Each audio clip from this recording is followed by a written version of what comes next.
Ponzi સ્કીમમાં શિક્ષકોની સંડોવણી હોવાને મામલે સમાચાર. સમગ્ર મામલે શિક્ષણ મંત્રી પ્રફુલ્લ પાનસેરિયાએ પણ નિવેદન આપ્યું.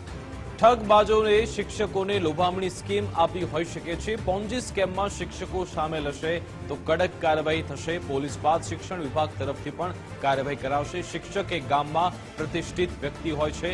આવા ઠગબાજોથી દૂર રહેવું જોઈએ. આવા ઠગબાજોથી દૂર રહેવા પણ શિક્ષણ મંત્રીએ અપીલ કરી.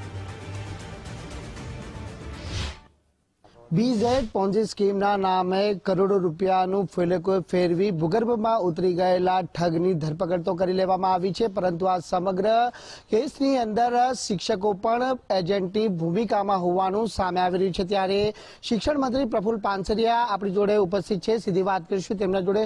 સર, શું કહેશો? આ કરોડો રૂપિયાનું ફૂલેકું ફેરવવામાં આવ્યું છે અને શિક્ષકોની જ્યારે ભૂમિકા એજન્ટ તરીકે સામે આવી રહી છે, ત્યારે આપના દ્વારા શું તપાસના? પહેલી વાર તો હું ગુજરાતના તમામ પરિવારજનોને વિનંતી કરું છું કે આવી એક પણ સ્કીમમાં ક્યારેય જોઈન્ટ થવું નહીં. હજી પણ કોઈ તાલુકા પ્લેસ, જિલ્લા પ્લેસ, નાના ટાઉનની અંદર આવું કંઈક સ્કીમો નાના મોટી ચાલતી હોય તો ચોક્કસ તમે નજીકના પોલીસ સ્ટેશને જાણ કરો, એમની એક્શન લેવડાવો.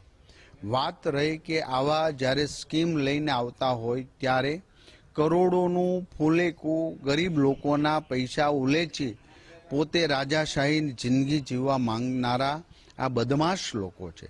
અને એ બદમાશ લોકો એક ટાર્ગેટ સાથે ચાલતા હોય ત્યારે ગામમાં પ્રતિષ્ઠિત વ્યક્તિ કોણ છે? તો શિક્ષક હોય છે, નર્સ હોય છે, ડોક્ટર હોય છે, તલાટી મંત્રી, આવા લોકોને પણ જાળમાં આમણે લીધા છે. આ મામલો પૂર્ણ રીતે સીઆઈડી ક્રાઇમ તપાસ કરી રહ્યું છે. આ બદમાશો પકડાઈ પણ ગયા છે. જ્યાં એવું હશે કે અમારા વિભાગના કોઈ પણ વ્યક્તિ આમાં સામેલ હશે તો અમે ચોક્કસ પ્રકારે એના એક્શન લેશું. કોઈ પણને છોડવામાં નહીં આવે. અને જો એ ભેળવાણા હશે કે શું હશે એ બધી જ પોલીસ તપાસ પછી અમે એક્શન ચોક્કસ લેશું.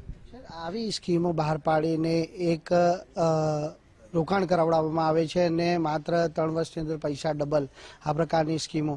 ત્યારે જ્યારે શિક્ષકોની ભૂમિકા સામે આવી રહી છે ત્યાં કેટલી ગંભીર બાબત ગણી? મેં કહ્યું તેમ જે સ્કીમ બનાવનાર લોકો એ બહુ બૌદ્ધિકતાથી એટલે કે ખરાબ ઈરાદાથી કામ કર્યું છે. અને એમને જોયું હોય કે ગામમાં સારા વ્યક્તિ કે વિશ્વાસપાત્ર કોણ હોય તો શિક્ષક હોય, ગામમાં તલાટી મંત્રી હોય, ડોક્ટર હોય કે નર્સ જે જોબ કરતા હોય, એમને લોકો ઇજ્જતથી જોતા હોય.